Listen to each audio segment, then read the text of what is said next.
আল্লাহ রাব্বুল আলামিন আসরের শপথ করে আল্লাহ তাআলা মানুষকে এটা বোঝাচ্ছেন, আসর থেকে নিয়ে মাগরিব পর্যন্ত এই সময়টি অনেক লম্বা নয়, অনেক ছোট সময়। আল্লাহ তাআলা মানুষকে বোঝাচ্ছেন, বান্দারে তোমাদেরকে লম্বা সময় হায়াত দিয়ে এই দুনিয়াতে পাঠাই নাই। মাগরিব থেকে ফজর, আসর থেকে নিয়ে মাগরিব পর্যন্ত যে সময়টি, এই সময়টি যেরকমের সংক্ষেপ, আমি আল্লাহ তাআলা তোমাদের এই দুনিয়াতে একটি সামান্য সংক্ষেপ সময় দিয়ে তোমাদেরকে দুনিয়াতে প্রেরণ করেছি। বলেন সুবহানাল্লাহ। এই সংক্ষিপ্ত সময় আসর থেকে নিয়ে মাগরিব পর্যন্ত সময়টি যেরকমের লম্বা নয়, এরকমভাবে তোমাদের জিন্দেগি এরকমের লম্বা নয়।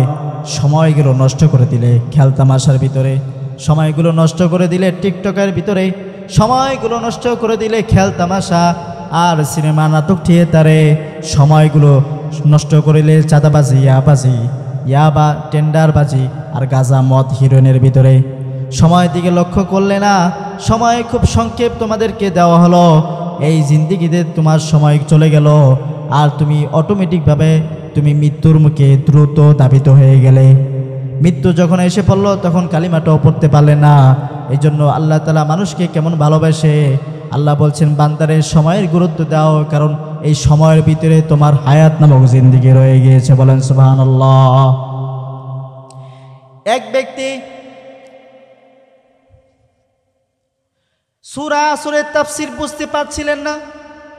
আল্লাহ তাআলা মানুষের হায়াত নামক জিন্দেগি কেন বরফের সাথে তুলনা দিলেন?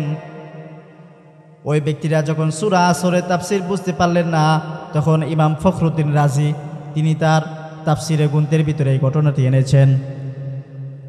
উনি যখন বাজারে গেলেন, বাজারে যাওয়ার পরে উনি দেখতে পেলেন একজন বরফ বিক্রেতা, তিনি বরফ বিক্রি করছে আর মানুষকে বলতেছে, কে আসো আমার প্রতি রহম করবে, কারণ আমি এই বরফের ভিতরে আমার টাকা ইনভেস্ট করেছি। বরফটি গলে গেলে আমার আর টাকাও থাকবে না, আমও থাকবে না, সালাও থাকবে না।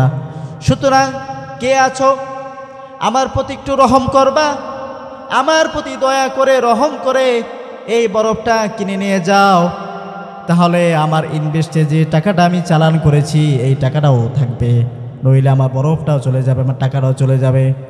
ওই ব্যক্তিটা সঙ্গে সঙ্গে আল্লাহু আকবার বলে বলল, আমি সূরা আসরের তাফসীর বুঝতে পারছি, কারণ আল্লাহ তাআলা মানুষের হায়াতটাকে বরফের সাথে তুলনা দিয়েছেন। বরফটা যেমনিভাবে গলে গেলে আর কোনো দাম থাকে না, এরকমভাবে মানুষের হায়াত নামক জিন্দেগি থেকে যখন সময়টাও চলে যায়, তখন মানুষের অটোমেটিকভাবে তার হায়াত নামক জিন্দেগি কমে গিয়ে মানুষ দ্রুত মৃত্যু দিকে ধাবিত হয়ে যায়। আমাদের হায়াত নামক জিন্দেগি থেকে সময়গুলো কিভাবে চলে যাচ্ছে, ইমাম গাজালি রাহমাতুল্লাহ আলাইহি তিনি একটি ঘটনা বর্ণনা করেছেন। তিনি বলেন, এক ব্যক্তি এক পীর সাহেবের কাছে এসে বলল, ও হে পীর সাহেব, আমি একটি স্বপ্নে দেখেছি, ঘটনা দেখেছি। তিনি এসে বলল, আমি রাত্রিবেলা একটি স্বপ্ন দেখলাম, একটি বাঘ আমাকে দৌড়াচ্ছে। আমি দৌড়াতে দৌড়াতে গিয়ে গাছের একটি ডাল ধরলাম, গাছের ডাল ধরে আমি ঝুলে রইলাম। গাছের ডালটি অর্ধেকটা ভাঙা ছিল। আমি যেখানে গিয়ে গাছের ডাল ধরে ঝুলে রইলাম, সেটা পাশে ছিল একটি কুয়া। কূপ চিনেন তো আপনারা? কূপ, কূপের নিচে দেখলাম একটি সাপ, বিশাল অজগর সাপ আমার দিকে হা করে রয়েছে। এরপরে দেখলাম উপরে আমি যে ডালটি ধরে আমি ঝরে রইলাম, সেখানে দেখলাম একটি সাদা ইঁদুর আর একটি কালো ইঁদুর, দুইজনেই কুটকুট করে গাছের ডালটি খেয়ে ফেলছে। এরপরে আমি দেখলাম আমার মাথার উপর বিশাল একটি মৌচাক, মৌচাক থেকে মধু বের হলো, মধু বের হলো। এক হাত দিয়ে আমি মৌচাকের মধু চাটতে লাগলাম, খেতে লাগলাম। খেতে খেতে আমি কখন যে সেই অন্ধকার কূপের ভিতরে পড়ে সাপের মুখে ভিতরে ঢুকে গেলাম, আমি টের পেলাম না। এই ঘটনার কিছু বুঝতে পারলাম না, পীর সাহেব এটা ঘটনাটা ব্যক্ত করে দেন। পীর সাহেব বলল, ওহে যুবক, তুমি যে স্বপ্নটি দেখেছ সেই স্বপ্নটি হলো তোমার পিছনে যে বাঘটি তোমাকে দৌড়াচ্ছে সেই বাঘটি আর কেউ নয়, সেই বাঘটি হলো তোমার মৃত্যু। তুমি যে কূপের ভিতরে যে সাপটি দেখতে পাচ্ছ সেটা হলো তোমার অন্ধকার কবর। আর তুমি যে ডালের ভিতরে ঝুলে রয়েছ সেই ডালটি হলো তোমার সময়, তোমার হায়াত নামক জিন্দেগি। আর যে তুমি সাদা ইঁদুর আর কালো ইঁদুর দেখেছ, এই সাদা ইঁদুর হলো তোমার দিন আর কালো ইঁদুর হলো তোমার রাত্র। প্রত্যেকটা সেকেন্ডে সেকেন্ডে কালো ইঁদুর যে করছে আর সাদা ইঁদুর তোমার ওই গাছের ডালকে করছে, অর্থাৎ হলো এই সাদা ইঁদুর কালো ইঁদুর মানে তোমার দিবারাত্রি। তারা কাটতে কাটতে তোমার হায়াতনামা জিন্দিগি থেকে তোমার সময়গুলো সংক্ষেপ করে দিয়ে দিয়েছে। তুমি যে তোমার উপরে যে মৌচাক দেখেছ এটা হলো তোমার দুনিয়া। দুনিয়ার পিছনে টাকা পয়সা, ধন দৌলত আর ক্ষমতার লোভ, মসনদের লোভ, নেতা নেত্রীর লোভ, এই লোভে পড়ে তুমি দুনিয়া চাকচিক্যে পড়ে দুনিয়ার ভালোবাসা, প্রেম প্রীতি, দুনিয়ার স্ত্রীর প্রতি মহাব্বত, সন্তানের প্রতি মহাব্বত, টাকার প্রতি মহাব্বত, গাড়ি বাড়ির প্রতি মহাব্বত, ক্ষমতার প্রতি মহাব্বতে পড়ে তুমি যে কখনই তোমার হায়াত নামক জিন্দিগির কথা ভুলে গিয়েছো, কবরের কথা ভুলে গিয়েছো, তোমার সময়গুলো চলে গেল, এই খেয়াল করলা না। এই জন্য আল্লাহ তাআলা রব্বুল আলামিন মানুষকে সময়ের ব্যাপারে হুঁশিয়ার করে বলছে, বান্দারে সময় চলে গেল, সময়ের দিকে তুমি কোনো লক্ষ্য রাখলে না। এই জন্য আল্লাহ তাআলা বলছেন, ওয়াল আসরি ইন্নাল ইনসানা লাফি খুসর, মানুষেরা, সমস্ত মানুষেরা ক্ষতিগ্রস্তর ভিতরে আছে। কেবলমাত্র ওই সমস্ত মানুষরা যারা 4টি কর্মসূচি পালন করে জিন্দিগির ভিতরে, তারা ওই সমস্ত মানুষরা ক্ষতির হাত থেকে বেঁচে যাবে। বলেন সুবহানাল্লাহ। সম্মানিত তাওহীদি জনতা, আমি আপনাদের সম্মুখে সূরাতুল আসর থেকে পুরা সম্পূর্ণ সূরাটি আপনাদের সম্মুখে তেলাওয়াত করেছি। জোরে বলতে হবে ঠিক কিনা? এই সূরাটা আমরা অধিকাংশ মানুষই পড়তে পারে কিনা? অধিকাংশ মানুষই পারে, এবং অধিকাংশ মানুষই কি জানেন? সূরাতুল আসর, আমার সঙ্গে সকলে একটু পড়ুন। আউযু বিল্লাহি মিনাশ শাইতানির রাজীম, বিসমিল্লাহির রহমানির রহিম, ওয়াল আসরি ইন্নাল ইনসানা লাফি খুসর ইল্লাল্লাযীনা আমানু ওয়া আমিলুস সালিহাতি ওয়া তাওয়াসাউ বিল হক ওয়া তাওয়াসাউ বিস সাবর। সূরাতুল আসর, আল্লাহ তাআলা এই সূরাটাকে মাক্কি সূরা হিসেবে নাজিল করেছেন। সূরার আয়াত সংখ্যা হচ্ছে 3টি, আর এই আয়াতের ভিতরে এর ওয়ার্ড যে আছে ওয়ার্ড হলো মোট 14টি, রুকু সংখ্যা হচ্ছে 1টি। কোরআনের ভিতরে সবচেয়ে ছোট সূরা কাউসারের পরে এই সূরার অবস্থান, কিন্তু এই ছোট্ট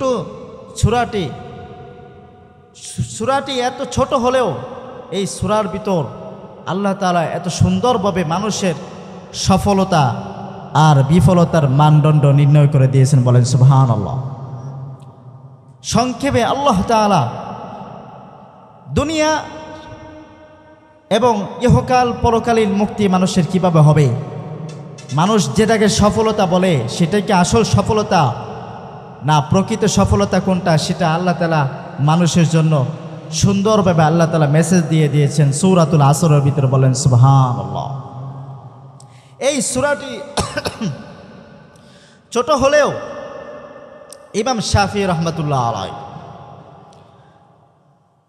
তিনি বলেন, লাউ তাদাব্বারান নাসু হাদিহি সূরা লাওয়াসিআতুহুম, যদি মানুষেরা সূরা আসর যদি তেলাওয়াত করে এবং এই সূরা আসর যদি মানুষেরা অনুধাবন করে এবং চেষ্টা করে, সূরা আসর যদি মানুষ বোঝার জন্য চেষ্টা করে তাহলে এই একটি সূরা তাদের জীবনের হেদায়েতের জন্য যথেষ্ট হয়ে যাবে। বলেন সুবহানাল্লাহ। এই সূরাটির গুরুত্ব আছে না নাই? পুরা কোরআনের ভিতরে সূরা আসরের ভিতর আল্লাহ তাআলা মানুষের সফলতা বিফলতার মানদণ্ড আল্লাহ তাআলা সূরা আসরের ভিতর আল্লাহ তাআলা সুস্পষ্টভাবে বর্ণনা করে দিয়েছেন। এই সূরা আল্লাহ তাআলা নাজিল করেছেন মাক্কি সূরা হিসেবে। মাক্কি সূরার ভিতরে একটি বৈশিষ্ট্য হলো আল্লাহ তাআলা মাক্কি সূরা অধিকাংশই কিয়ামত সম্পর্কিত পরকাল সম্পর্কিত আলোচনা করেন।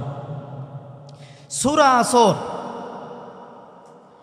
আল্লাহ তাআলার এত গুরুত্ব, তৎকালীন যুগে আমরা সূরা আসর, বিশেষ করে আমরা তো কোরআন তেলাওয়াত করি না, কোরআন বুঝিও না।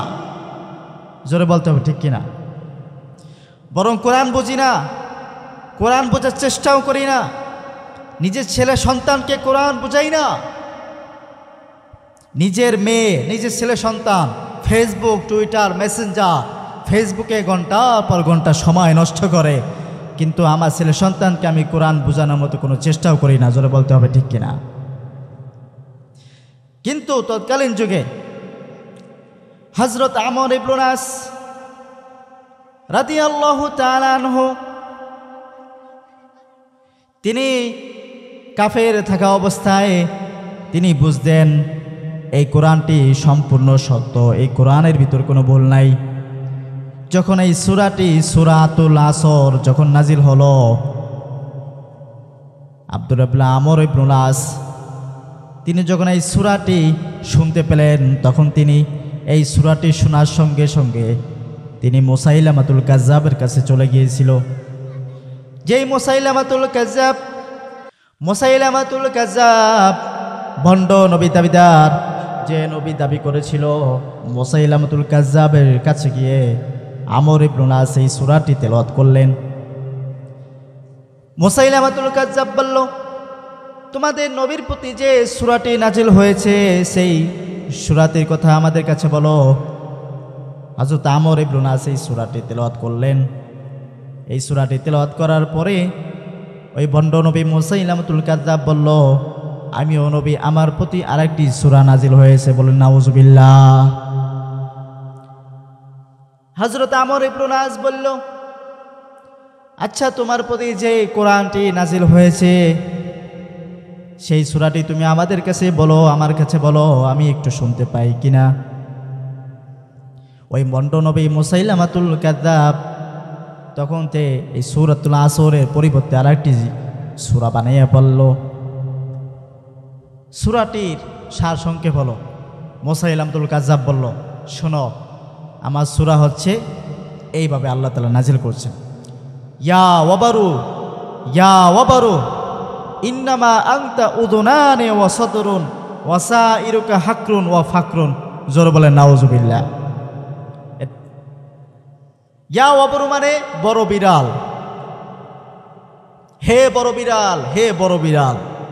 ইন্নামা আনতা উযুনানি ওয়া সাদরুন, নিশ্চয়ই তোমার দুইটি কান এবং বুক আছে, আর বাদ বাকি যা আছে সবগুলো ধোঁকা এবং ফাঁকিবাজি। বলেন নাউজুবিল্লাহ।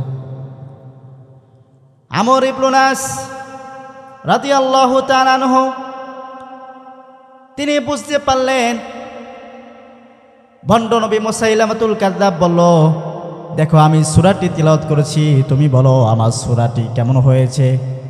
আমর ইবনে আস ওই সময় কাফের ছিল, কিন্তু কোরআন বুঝতো, কোরআন তেলাওয়াত করতো, কিন্তু কাফের থাকা অবস্থায় মুসলমান হয় নাই। তারপরও নবীর প্রতি কোরআন নাজিল হয়েছে, তারপরও তিনি বিদ্বেষ পোষণ করেন নাই।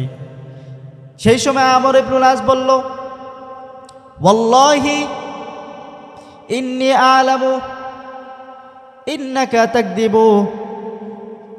আমর ইবনে আস বলল, তুমি জানো এবং আমিও জানি, তুমি এটাও সুন্দরভাবে জানতে পারো, এটাও জানো যে তুমি যা বলছো সব কিছুই মিথ্যা বলছো, মিথ্যা ছাড়া কোনো সত্য বলো নাই। আমর ইবনে আসের কোরআনের প্রতি ভালোবাসা আর কোরআনের প্রতি রেসপেক্ট, কোরআনের প্রতি সম্মানের কারণে ৭ম হিজরিতে আল্লাহ তাআলা আমর ইবনে আসকে এবং মুয়াবিয়া রাদিয়াল্লাহু তাআলা আনহু, ওসমান ইবনে তালহা, এই তিনজনকে আল্লাহ তাআলা সপ্তম হিজরিতে ঈমানের সাধন করেছেন। বলেন সুবহানাল্লাহ। কাফের থাকা অবস্থায় কোরআন নিয়ে রিচার্জ করে, কিন্তু আজকে মুসলমানের সন্তান ইউটিউব, ফেসবুক, মেসেঞ্জার, পাবজি এগুলো খেলার ভিতরে তারা লিপ্ত থাকে। কোরআন তাদের পড়ার সময় নাই, বোঝার সময় নাই, লেখারও সময় নাই। আর কোরআন যে মানুষ পড়বে, কোরআনে তাফসীর করবে, কোরআনে আলোচনা করবে, সেখানে গিয়ে কোরআনে কাউন্টার দেয়। জোরে বলেন ঠিক কিনা? এই জন্য মুসলমানদের অধঃপতন। সাহাবীরা বলেন, আল্লাহ রাসূল সাল্লাল্লাহু আলাইহি ওয়াসাল্লামের সাহাবীরা বলেন, আমরা পরস্পর একত্রিত হলে সূরাতুল আসর একজন আরেকজনকে না শোনার পর্যন্ত আমরা কখনো বিচ্ছিন্ন হতাম না। বলেন সুবহানাল্লাহ। পরস্পর পরস্পরের সাথে যখন আমরা মিলিত হতাম, তখনই সূরাতুল আসর আমরা তেলাওয়াত করতাম, এরপরে আমরা বিচ্ছিন্ন হতাম।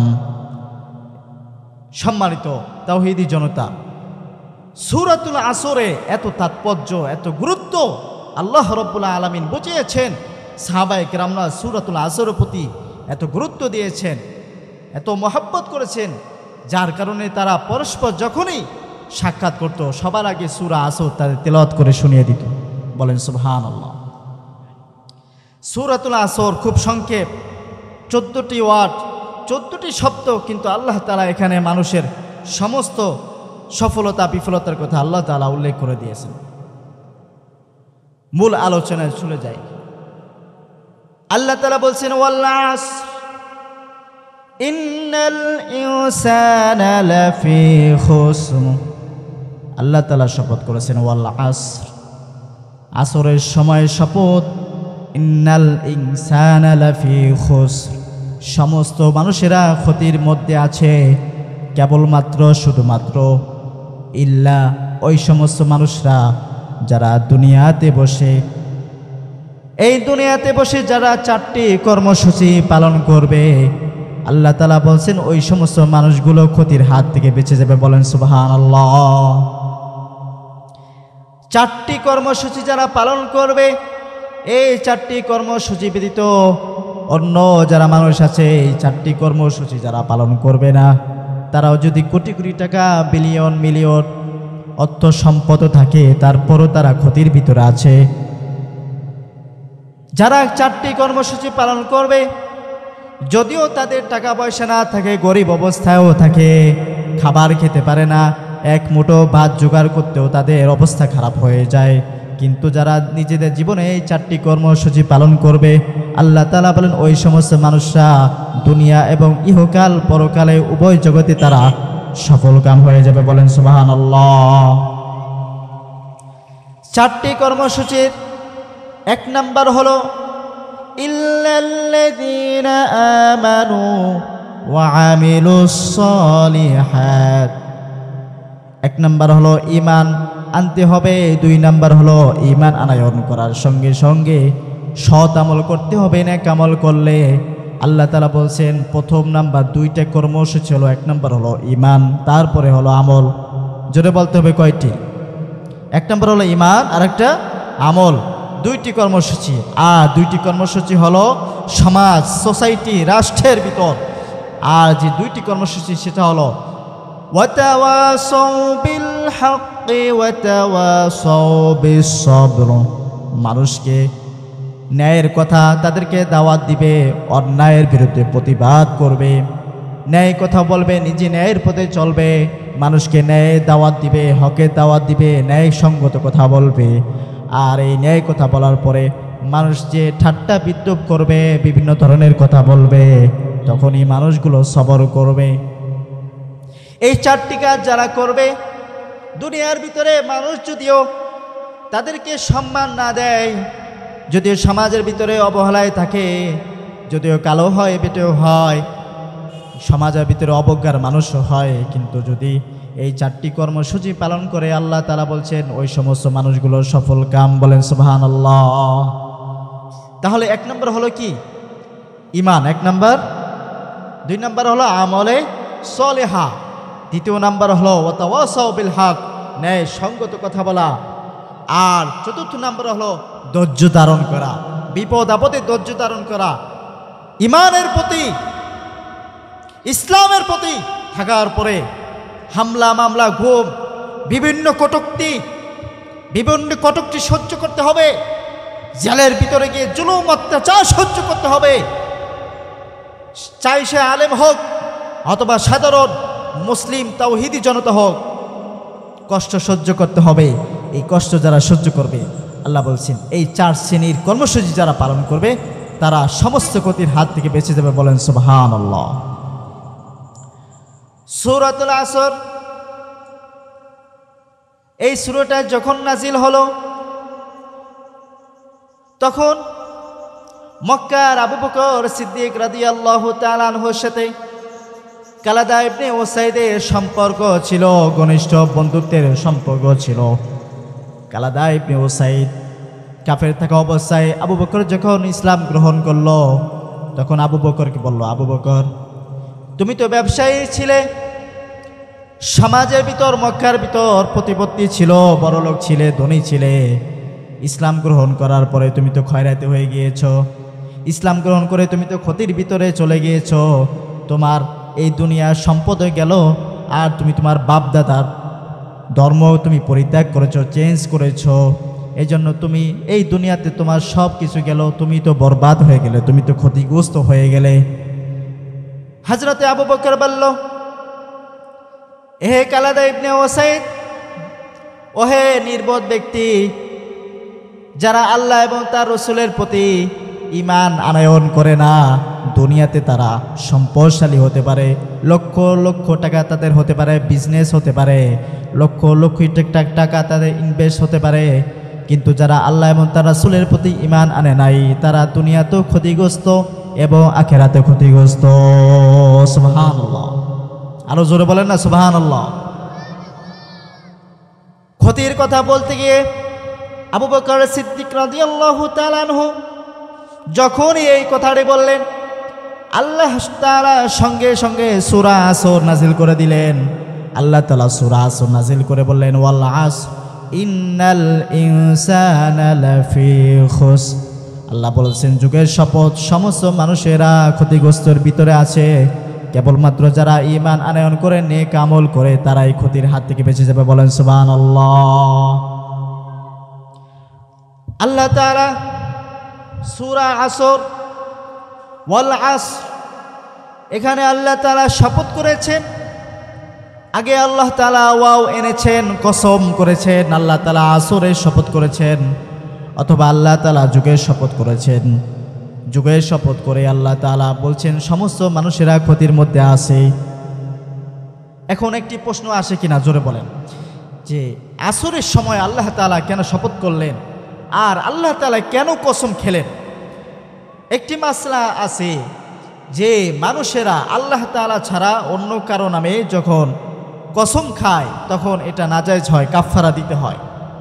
তাহলে আল্লাহ তাআলা ওয়াল আসরের আগে ওয়াও এনেছেন, কসম করেছেন। তবে আমরা তো কসম করি না, জোরে বলেন।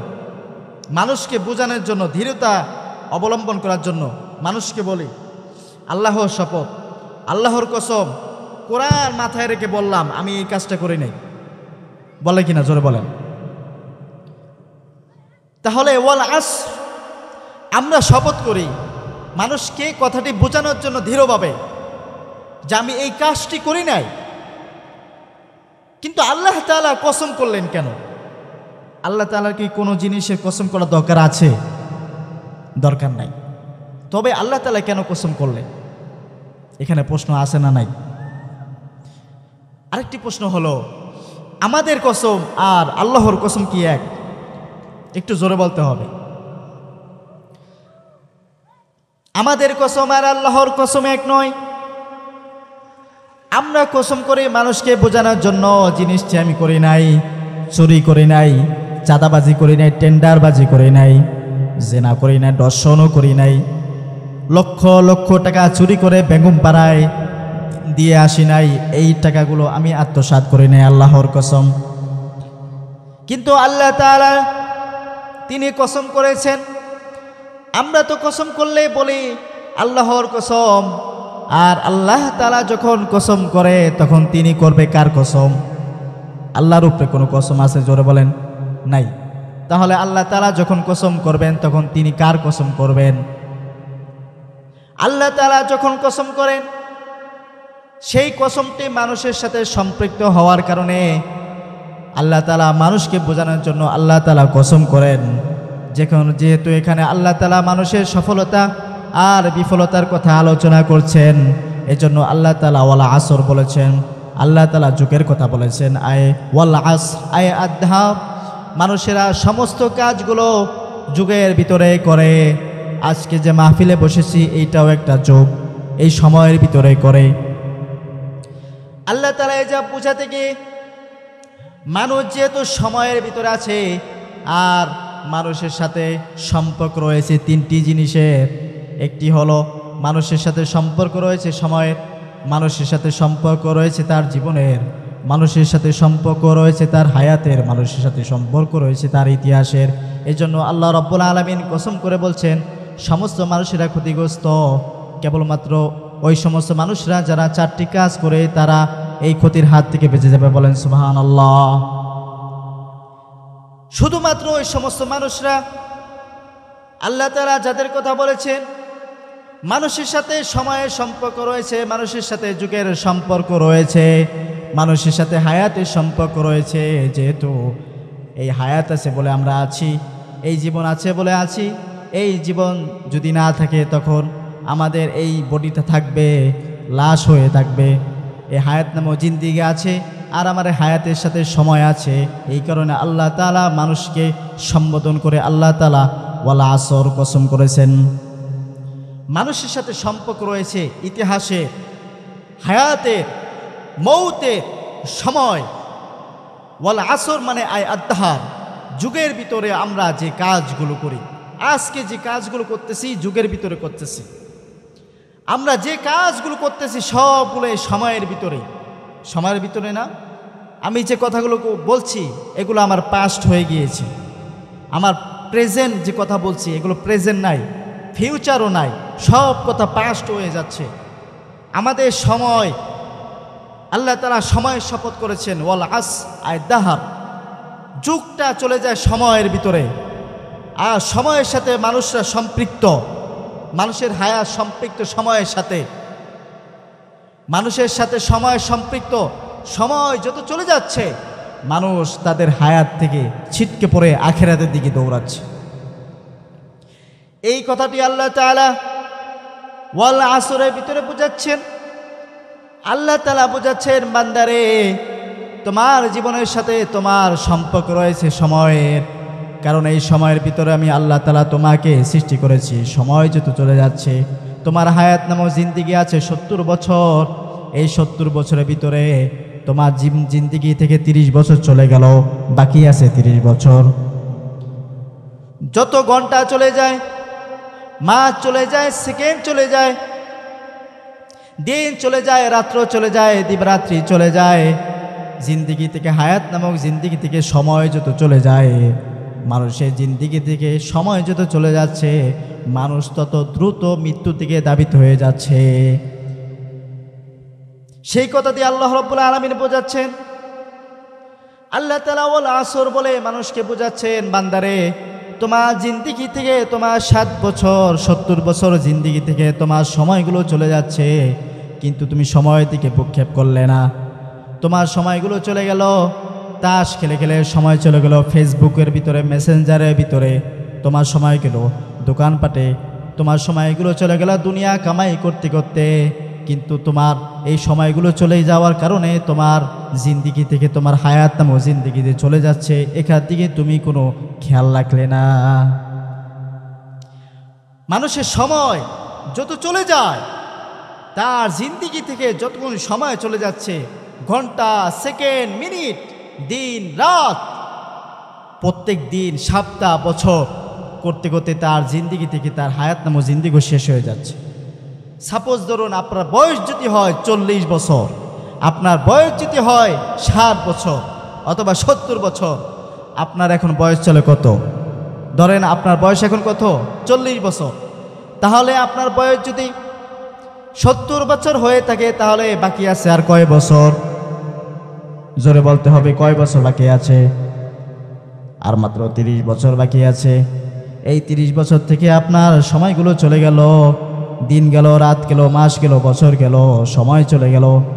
আল্লাহ তাআলা সময়ের শপথ করে বলছেন মানুষরা ক্ষতির মধ্যে আছে, কারণ তাদের জিন্দেগি থেকে সময় চলে যাচ্ছে, আর সময় যত চলে যাচ্ছে মানুষ তত মৃত্যুর দিকে ধাবিত হয়ে যাচ্ছে।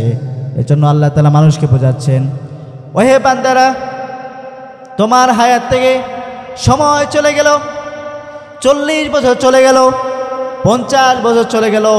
এই হায়াত নামক জিন্দেগি থেকে প্রত্যেক দিন গেল, মাস গেল, সেকেন্ড গেল, বছর গেল, তারপরও তুমি নেক আমল করলে না, মানুষকে নেক কাজে দাওয়াত দিলে না। এজন্য আল্লাহ তাআলা মানুষকে বোঝাচ্ছেন, বান্দারে, এই সংক্ষিপ্ত সময় আমি আল্লাহ তাআলা তোমাকে দুনিয়াতে প্রেরণ করেছি, নেক কাজ করতে পারলে না। তোমার মাত্র 60 বছর জিন্দেগি, 70 বছরের জিন্দেগির ভিতরে তোমার সময়গুলো চলে গেল, আর তুমি নেক কাজ করতে পারলে না, তুমি তো ক্ষতির মধ্যে পড়ে গিয়েছো। এই জন্য আল্লাহ তাআলা মানুষকে কেমন যেন মায়া করে, মহব্বত করে বলতেছেন, বান্দারে, সময়ের দিকে লক্ষ্য করো, কারণ সময়ের সাথে তোমার সম্পর্ক রয়েছে, তোমার জীবনে, তোমার হায়াতে। বলেন সুবহানাল্লাহ। আল্লাহ রাব্বুল আলামিন আসরের শপথ করে আল্লাহ তাআলা মানুষকে এটা বোঝাচ্ছেন, আল্লাহ তাআলা জোহরের শপথ করতে পারতেন, কারণ জোহরের সময়টি লম্বা আছে। আল্লাহ তাআলা এশারের সময় শপথ করতে পারতেন, কারণ এশারের সময়টা ফজর থেকে নিয়ে অনেক লম্বা। জোরে বলতে হবে, ঠিক কিনা? আসরের সময়টি কি বেশি লম্বা না ছোট? অনেক ছোট না? এখানে একটি প্রশ্ন আসে, আল্লাহ তাআলা কেন জোহরের ওয়াক্ত শপথ না করে, ফজরের ওয়াক্ত শপথ না করে, এশারের ওয়াক্তে শপথ না করে আল্লাহ তাআলা কেন আসরের শপথ করেছেন? জোরে বলতে হবে, একটা প্রশ্ন আসে না নাই? আল্লাহ তাআলা আসরের শপথ করে মানুষকে একটি ভয়ঙ্কর মেসেজ দিয়ে দিচ্ছেন, বান্দারে, আসর দ্বারা অথবা আসরের উদ্দেশ্য হতে পারে, কারণ এই আসর থেকে নিয়ে মাগরিব পর্যন্ত সময়টি অনেক লম্বা না ছোট? জোরে বলতে হবে, বড় না ছোট? আসর থেকে নিয়ে মাগরিব পর্যন্ত এই সময়টি অনেক লম্বা নয়, অনেক ছোট সময়। আল্লাহ তাআলা মানুষকে বোঝাচ্ছেন, বান্দারে, তোমাদেরকে লম্বা সময় হায়াত দিয়ে এই দুনিয়াতে পাঠাই নাই। মাগরিব থেকে ফজর, আসর থেকে নিয়ে মাগরিব পর্যন্ত যে সময়টি, এই সময়টি যেরকমের সংক্ষেপ, আমি আল্লাহ তাআলা তোমাদের এই দুনিয়াতে একটি সামান্য সংক্ষেপ সময় দিয়ে তোমাদেরকে দুনিয়াতে প্রেরণ করেছি। বলেন সুবহানাল্লাহ। এই সংক্ষিপ্ত সময়, আসর থেকে নিয়ে মাগরিব পর্যন্ত সময়টি যেরকমের লম্বা নয়, এরকমভাবে তোমাদের জিন্দেগি এরকমের লম্বা নয়। সময়গুলো নষ্ট করে দিলে খেলতামাশার ভিতরে, সময়গুলো নষ্ট করে দিলে টিকটকের ভিতরে, সময়গুলো নষ্ট করে দিলে খেলতামাশা আর সিনেমা, নাটক, থিয়েটারে, সময়গুলো নষ্ট করিলে চাঁদাবাজি, ইয়াবা, টেন্ডারবাজি আর গাঁজা, মদ, হিরোইনের ভিতরে। সময়ের দিকে লক্ষ্য করলে না, সময় খুব সংক্ষেপ তোমাদেরকে দেওয়া হলো, এই জিন্দেগিতে তোমার সময় চলে গেল, আর তুমি অটোমেটিকভাবে তুমি মৃত্যুর মুখে দ্রুত ধাবিত হয়ে গেলে। মৃত্যু যখন এসে পড়লো তখন কালিমাটাও পড়তে পারলে না। এই জন্য আল্লাহ তাআলা মানুষকে কেমন ভালোবাসে, আল্লাহ বলছেন, বান্দারে, সময়ের গুরুত্ব দাও, কারণ এই সময়ের ভিতরে তোমার হায়াত নামক জিন্দেগি রয়ে গিয়েছে। বলেন সুবহানাল্লাহ। এক ব্যক্তি সূরা আসরের তাফসীর বুঝতে পারছিলেন না। আল্লাহ তাআলা মানুষের হায়াত নামক জিন্দেগি কেন বরফের সাথে তুলনা দিলেন? ওই ব্যক্তিরা যখন সূরা আসরের তাফসীর বুঝতে পারলেন না, তখন ইমাম ফখরুদ্দিন রাজি তিনি তার তাফসীরে গ্রন্থের ভিতরে এই ঘটনাটি এনেছেন। উনি যখন বাজারে গেলেন, বাজারে যাওয়ার পরে উনি দেখতে পেলেন একজন বরফ বিক্রেতা, তিনি বরফ বিক্রি করছে আর মানুষকে বলতেছে, কে আসো, আমার প্রতি রহম করবে, কারণ আমি এই বরফের ভিতরে আমার টাকা ইনভেস্ট করেছি। বরফটি গলে গেলে আমার আর টাকাও থাকবে না, আমও থাকবে না, সালাও থাকবে না। সুতরাং কে আছো, আমার প্রতি একটু রহম করবা, আমার প্রতি দয়া করে রহম করে এই বরফটা কিনে নিয়ে যাও, তাহলে আমার ইনভেস্টে যে টাকাটা আমি চালান করেছি এই টাকাটাও থাকবে, নইলে আমার বরফটাও চলে যাবে, আমার টাকাটাও চলে যাবে। ওই ব্যক্তিটার সঙ্গে সঙ্গে আল্লাহু আকবার বলে বলল, আমি সূরা আসরের তাফসীর বুঝতে পারছি, কারণ আল্লাহ তাআলা মানুষের হায়াতটাকে বরফের সাথে তুলনা দিয়েছেন। বরফটা যেমনিভাবে গলে গেলে আর কোনো দাম থাকে না, এরকমভাবে মানুষের হায়াত নামক জিন্দিগি থেকে যখন সময়টাও চলে যায়, তখন মানুষের অটোমেটিকভাবে তার হায়াত নামক জিন্দিগি কমে গিয়ে মানুষ দ্রুত মৃত্যু দিকে ধাবিত হয়ে যায়। আমাদের হায়াত নামক জিন্দিগি থেকে সময়গুলো কিভাবে চলে যাচ্ছে, ইমাম গাজালি রাহমাতুল্লাহ আলাইহি তিনি একটি ঘটনা বর্ণনা করেছেন। তিনি বলেন, এক ব্যক্তি এক পীর সাহেবের কাছে এসে বলল, ও হে পীর সাহেব, আমি একটি স্বপ্নে দেখেছি, ঘটনা দেখেছি। তিনি এসে বলল, আমি রাত্রিবেলা একটি স্বপ্ন দেখলাম, একটি বাঘ আমাকে দৌড়াচ্ছে। আমি দৌড়াতে দৌড়াতে গিয়ে গাছের একটি ডাল ধরলাম, গাছের ডাল ধরে আমি ঝুলে রইলাম। গাছের ডালটি অর্ধেকটা ভাঙ্গা ছিল। আমি যেখানে গিয়ে গাছের ডাল ধরে ঝুলে রইলাম, সেটা পাশে ছিল একটি কুয়া। কূপ চিনেন তো আপনারা? কূপ, কূপের নিচে দেখলাম একটি সাপ, বিশাল অজগর সাপ আমার দিকে হা করে রয়েছে। এরপরে দেখলাম উপরে আমি যে ডালটি ধরে আমি ঝরে রইলাম, সেখানে দেখলাম একটি সাদা ইঁদুর আর একটি কালো ইঁদুর, দুইজনেই কুটকুট করে গাছের ডালটি খেয়ে ফেলছে। এরপরে আমি দেখলাম আমার মাথার উপর বিশাল একটি মৌচাক, মৌচাক থেকে মধু বের হলো, মধু বের হলো। এক হাত দিয়ে আমি মৌচাকের মধু চাটতে লাগলাম, খেতে লাগলাম। খেতে খেতে আমি কখন যে সেই অন্ধকার কূপের ভিতরে পড়ে সাপের মুখে ভিতরে ঢুকে গেলাম, আমি টের পেলাম না। এই ঘটনার কিছু বুঝতে পারলাম না। পীর সাহেব এটা ঘটনাটা ব্যক্ত করে দেন। পীর সাহেব বলল, ওহে যুবক, তুমি যে স্বপ্নটি দেখেছ সেই স্বপ্নটি হলো তোমার পিছনে যে বাঘটি তোমাকে দৌড়াচ্ছে, সেই বাঘটি আর কেউ নয়, সেই বাঘটি হলো তোমার মৃত্যু। তুমি যে কূপের ভিতরে যে সাপটি দেখতে পাচ্ছ সেটা হলো তোমার অন্ধকার কবর। আর তুমি যে ডালের ভিতরে ঝুলে রয়েছ সেই ডালটি হলো তোমার সময়, তোমার হায়াত নামক জিন্দেগি। আর যে তুমি সাদা ইঁদুর আর কালো ইঁদুর দেখেছ, এই সাদা ইঁদুর হলো তোমার দিন আর কালো ইঁদুর হলো তোমার রাত্র। প্রত্যেকটা সেকেন্ডে সেকেন্ডে এই কালো ইঁদুর যে করছে আর সাদা ইঁদুর তোমার ওই গাছের ডালকে করছে, অর্থাৎ হলো এই সাদা ইঁদুর কালো ইঁদুর মানে তোমার দিবারাত্রি, তারা কাটতে কাটতে তোমার হায়াতম জিন্দিগি থেকে তোমার সময়গুলো সংক্ষেপ করে দিয়ে দিয়েছে।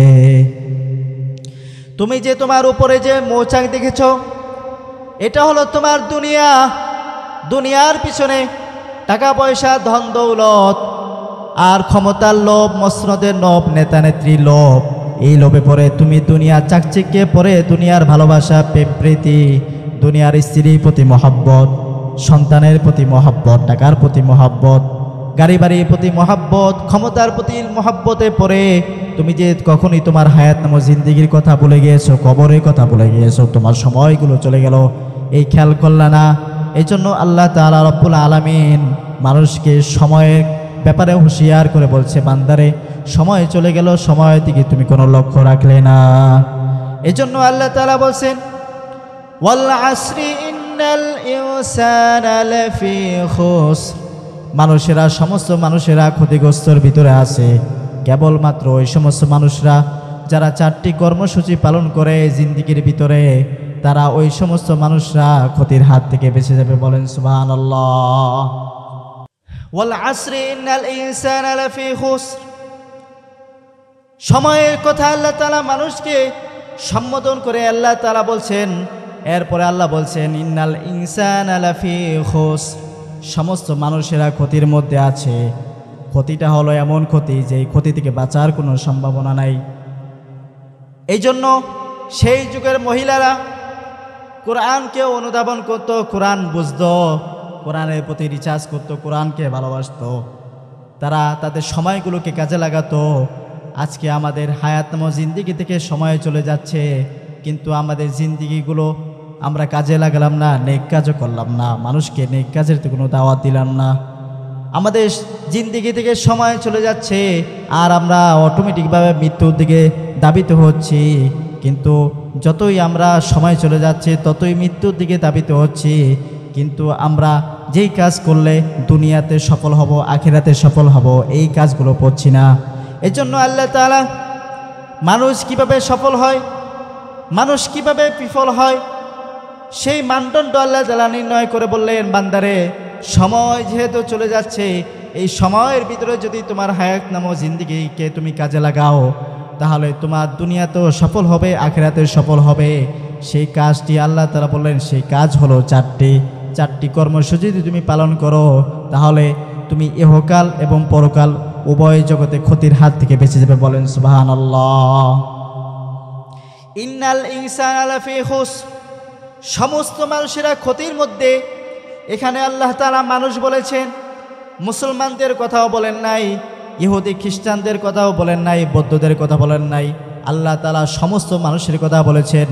রিস্কাওয়ালা, ফেরিওয়ালা, ভ্যানগাড়িওয়ালা, কোটিপতি, লাখপতি, বেটে, সুন্দর, লম্বা, সমস্ত মানুষের কথাই বলেছেন। বাংলাদেশের মানুষের কথাই শুধু বলেন নাই, ইউরোপ, আমেরিকা, সারা বিশ্বের সমস্ত মানুষদেরকে আল্লাহ বলছেন সমস্ত মানুষেরাই ক্ষতির মধ্যে আছে। শুধুমাত্র যারা চারটি কর্মসূচি পালন করবে তারা এই ক্ষতির হাত থেকে বেঁচে যাবে। বলেন সুবহানাল্লাহ। সমস্ত মানুষেরাই ক্ষতির মধ্যে। আপনি লক্ষ কোটি টাকা কামান, নেতা হয়েছেন, নেত্রী হয়েছেন, এটা আপনার সফলতা নয়। ব্যবসার ভিতরে ইনভেস্ট করেছেন, কোটি কোটি টাকা কামিয়েছেন, কোটি কোটি টাকা আত্মসাৎ করে সুইজারল্যান্ডের ভিতরে গিয়ে গোপন ব্যাংকের টাকা জমা করে মনে করেছেন সফল হয়েছেন। আল্লাহ বলছেন না। আরেকজনের মাল আত্মসাৎ করে আপনি মনে করেছেন আপনি নিজে সফল।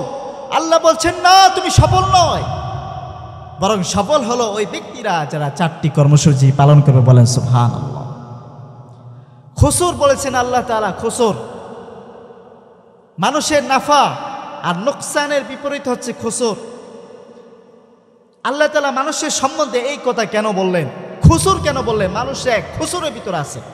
খুসুরটা কি? খুসুরটা একটু শুনি। খুসুরটা হলো এমন একটি জিনিস, মানুষ নাফা মানে আপনি ব্যবসায় যোগদান করেছেন, মনে করুন আপনি একটি ব্যবসা করেছেন, তো ব্যবসা আপনি টাকা লাগাতে হয় কিনা, ইনভেস্ট করতে হয় কিনা, আমার কথা আপনারা বুঝেন। ব্যবসার ভিতরে আপনারা টাকা ইনভেস্ট করেন না? জোরে বলতে হবে, ইনভেস্ট করেন তো। তাহলে ইনভেস্ট করারকে বলা হয় নাফা। ওটা কি? ওটাকে আরবিতে বলা হয় নাফা। আর নোকসান অর্থ আপনি ব্যবসায় ইনভেস্ট করেছেন কিন্তু আপনার ব্যবসায় লাভ হয় নাই, কিন্তু আপনি যে ইনভেস্টটা করেছেন এই ইনভেস্টটা ঠিক আছে, মানে আপনার যে মূল চালান ছিল এই চালানটা নষ্ট হয় নাই, ওই টাকাটা কি আছে এখনো বাকি আছে। এটা হলো নোকসান। কিন্তু আল্লাহ তাআলা এখানে বললেন মানুষ ক্ষতির মধ্যে, খুসুর বললেন। খুসুরটা কি?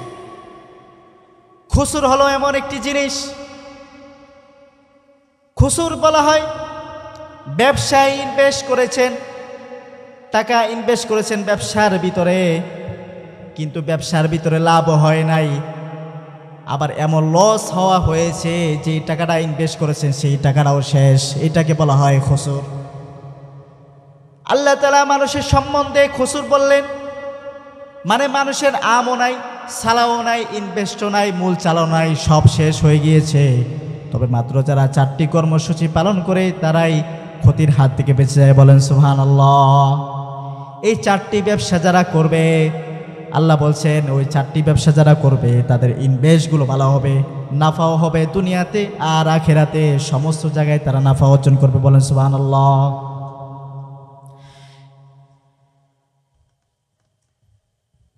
আলোচনা শেষ করে দেব, আলোচনা আজান দেব। এজন্য সম্মানিত তাওহীদি জনতা, আল্লাহ তাআলা মানুষদের বলছেন 4টি কর্মসূচি পালন করলে মানুষ সফল হবে। এই 4টি কর্মসূচির 1 নাম্বার হলো কি, জোরে বলতে হবে। 1 নাম্বার কি? ঈমান। 2 নাম্বার হলো আমলে সলেহা। লম্বা আলোচনা করার সময় নাই। এরপরে বলছেন হকের দাওয়াত দিতে হবে, ন্যায়ের পক্ষে দাওয়াত দিতে হবে, জুলুম অত্যাচারের বিরুদ্ধে কথা বলতে হবে, চাঁদাবাজি, টেন্ডারবাজি, গাঁজা, ইয়াবা, হিরোইনের বিরুদ্ধে কথা বলতে হবে। আর এরপরে যে অত্যাচারগুলো আসে, কারণ সমাজের সাথে ন্যায়ের পক্ষে থাকলে, অন্যায়ের বিরুদ্ধে থাকলে মানুষের টর্চার, বিভিন্ন ধরনের অত্যাচার, জুলুম, নির্যাতন সহ্য করতে হবে। এই জন্য আল্লাহ বলেছেন সবর করতে হবে।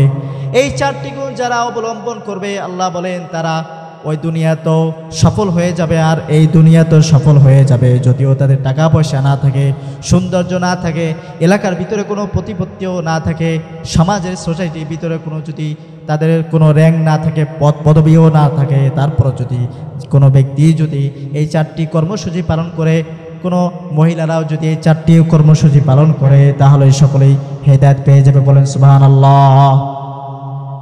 এই কোরআন শুধু কোরআন ধর্মীয় কিতাব নয়, সেই যুগের মহিলারাও কোরআনের প্রতি আকৃষ্ট ছিল, কোরআনকে ভালোবাসতো, কোরআনের নিয়ে কথা বলতো। সেই যুগের এক মহিলা, আব্দুল্লাহ ইবনে মুবারকের যুগের মহিলা, দীর্ঘ 40 বছর পর্যন্ত কোরআন দিয়ে কথা বলেছে।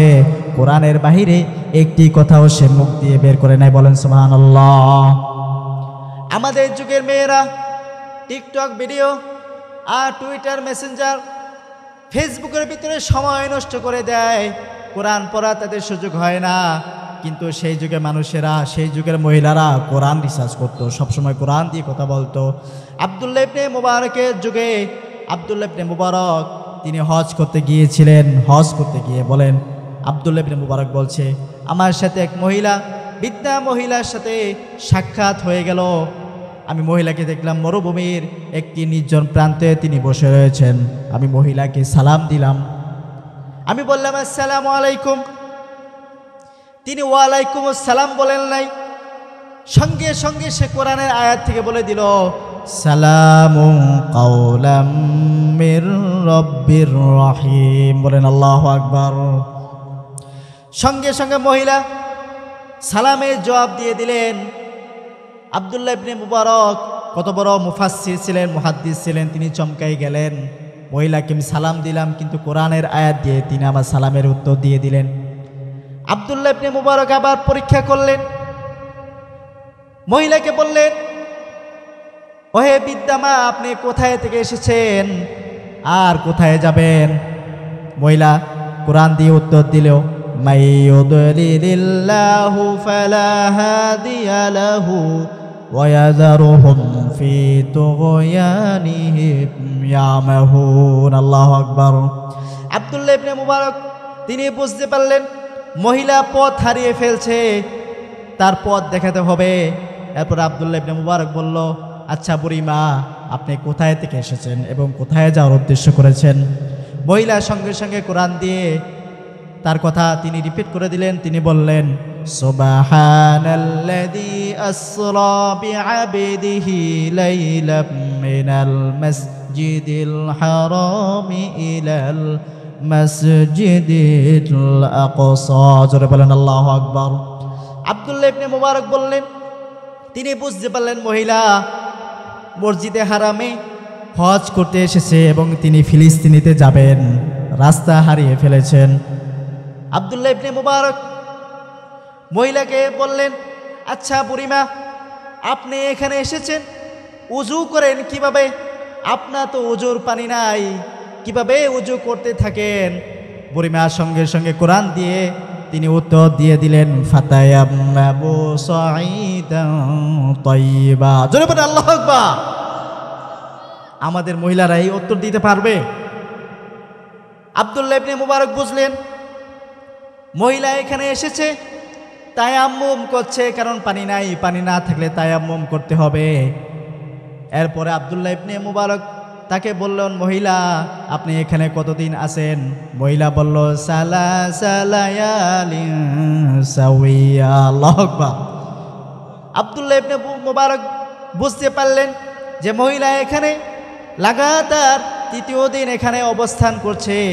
আব্দুল্লাহ ইবনে মুবারক বললেন, বুড়িমা, আপনি 3 দিন এখানে অবস্থান করছেন, আপনি কি খাচ্ছেন, আপনি কি পড়তেছেন আমি তো জানি না, আপনি খাবার খাচ্ছেন কিভাবে, আপনার সাথে কি কোনো খাবার দাবার আছে কিনা? বুড়িমা বলল, আল্লাযী হুয়া ইউতঈমুনি ওয়া ইয়াসকিন। আল্লাহু আকবার। আল্লাহ তাআলা আমাকে খাওয়ান এবং আল্লাহ তাআলা আমাকে পড়ান। লম্বা ঘটনা, আর বলা সম্ভব নয়। বুড়িমাকে আব্দুল্লাহ ইবনে মুবারক যেই কথা বলে সেই কথা দিয়ে সে কোরআন দিয়ে রিপিট করে দেয়। আব্দুল্লাহ ইবনে মুবারক সবচেয়ে লজ্জিত হলো, কারণ মহিলার সাথে সে কোরআন দিয়ে পারলো না, কোরআন দিয়ে কোনো কথা বলে পারলো না। এজন্য আব্দুল্লাহ ইবনে মুবারক মহিলাকে আটকানোর জন্য আরেকটি কথা বলল। আব্দুল্লাহ ইবনে মুবারক বলল, বুড়িমা, সবসময় তো কোরআন দিয়ে কথা বলতেছেন, অন্য কোনো কথায় বলতে পারেন না? আপনার দেশ তো ফিলিস্তিন, আরবি ভাষায় তো আপনি কথা বলতে পারেন, আরবি ভাষায় কেন আমার সাথে কথা না বলে কোরআন দিয়ে কথা বলছেন? মহিলার সঙ্গে সঙ্গে কোরআন দিয়ে কথা বলে দিল, মা ইয়ালফিযু মিন কাওলিন ইল্লা লাদাইহি রাকীবুন আতীক। বলেন আল্লাহু আকবার। আব্দুল্লাহ ইবনে মুবারক বুঝলেন যে, উনি বুঝতে পারলেন যে মহিলা এই কথাটি দ্বারা বোঝাচ্ছেন, আমার যেহেতু কথা বলতে হবে আর প্রত্যেকটি কথা রেকর্ড হয়, আমার সময় থেকে আমার হায়াত নামক জিন্দেগি চলে যাচ্ছে, এই জন্য আমি কথা বললে অন্য কথা কেন বলবো? কথা যেহেতু বলি, কোরআন দিয়ে কথা বলবো। কোরআন দিয়ে কথা বললে আমার কথায় ভুল হবে না, আমার 2 কাঁধে 2 ফেরেশতা আমার বিরুদ্ধে অন্য কোনো রিপোর্ট লিখবে না। কোরআন দিয়ে কথা বললেও ভুল হলো, আল্লাহ তাআলা সওয়াব দিয়ে দিবেন। বলেন সুবহানাল্লাহ। সেই যুগের মহিলারা কত সুন্দর ছিলেন, কোরআন রিচার্জ করছেন, হাদিস বুঝেছেন, যুবকেরা হাদিস বুঝছেন, কোরআন বুঝেছেন, তারা কোরআন দিয়ে রাষ্ট্র চালিয়েছেন, যার কারণে প্রায় 1500 বছর মুসা করার জন্য। কিন্তু আজকে মুসলমান হয়ে আমরা মুসলমানদের ইজ্জতের প্রতি হামলা করছি, মামলা করছি, গুম করছি, খুন করছি, আরেকজনের মাল আত্মসাৎ করছি, আমাদের সময় নষ্ট হয়ে যাচ্ছে, সময়ের প্রতি আমরা লক্ষ্য করছি না। আল্লাহ তাআলা আমাদেরকে বুঝার আমল করার তৌফিক দেখ, আমাদের এই জীবনে 4টি কর্মসূচি আমাদেরকে পালন করার সুযোগ দেখ। যেহেতু আমাদের ব্যবসার কথা আল্লাহ তাআলা এখানে বলেছেন, তাহলে আমাদের ব্যবসা হবে কয়টা? 4টার ব্যবসা হবে। এই 4টা ব্যবসা যদি আমরা করতে পারি, আমাদের ব্যবসায় নাফা হবে, নোকসান হবে না। এই নাফাটা হবে আমাদের দুনিয়াতেও আখিরাতেও। আল্লাহ তাআলা আমাদের সবাইকে তৌফিক দান করুক। সময় বেশি নাই, লম্বা আলোচনা করার সময় নেই। যতটুকু পেরেছি আপনাদেরকে বোঝানোর চেষ্টা করেছি। বক্তাদের মতো আমি মুখস্থ ওয়াজ করি না, কারণ আমার অনেক পড়তে হয়। আমি প্রত্যেকটা জায়গায় আমি পড়ে গিয়ে তারপরে আলোচনা করি। মুখস্থ ওয়াজ দেখবেন কোনো দাড়ি কমা নাই, শ্রোতারা বুঝলে বুঝুক, না বুঝলে নাই, লম্বা লম্বা ঘটনা বলতে থাকি। তো আল্লাহ তাআলা আমাদের যা কিছু বলেছি, আল্লাহ তাআলা আমাদের এই কথাগুলো, কোরআনের প্রত্যেকটি হরফগুলো আমাদের হৃদয়ের ভিতরে অঙ্কন করে দেখ। এই বলে আমি আমার সংক্ষিপ্ত আলোচনা শেষ করছি। আল্লাহ তাআলা আমাদের সোসাইটিগুলোকে, আমাদের সমাজগুলোকে, আমাদের পারিবারিক সমাজ, অন্যান্য জায়গা কোরআন দিয়ে, কোরআন রিসার্চ দিয়ে আমাদের সমাজটাকে আল্লাহ তাআলা একটি সুন্দর স্বর্ণের একটি সমাজ রূপে রূপান্তরিত করে দেখ। ওয়াখি দাওয়ানা আলহামদুলিল্লাহি রাব্বিল আলামিন।